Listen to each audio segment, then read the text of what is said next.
Hello বন্ধুরা, good afternoon. তোমরা সবাই কেমন আছো? আজকে আশা করি ভালো আছো, আমিও ভালো আছি। খুব গরম পড়েছে বন্ধুরা। আজকে বৃহস্পতিবার, আজকে আমি পুজো করি লক্ষ্মীর ঘট পেতে। অনেক দেরি হয়ে যাচ্ছে। চলো আজকে কি রান্না করলাম তোমাদের সাথে দেখিয়ে দিই, শেয়ার করি। আজকে করেছি ডিমের একদম কষা কষা ডালনা আলু দিয়ে। কেমন হয়েছে বন্ধুরা কমেন্টস করে জানাও তো।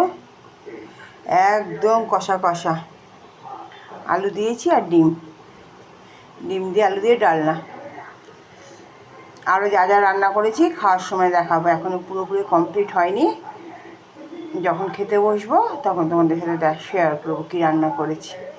যদি দেখতে ভালো লাগে একটা লাইক করে দিও, কমেন্টস করে শেয়ার করো।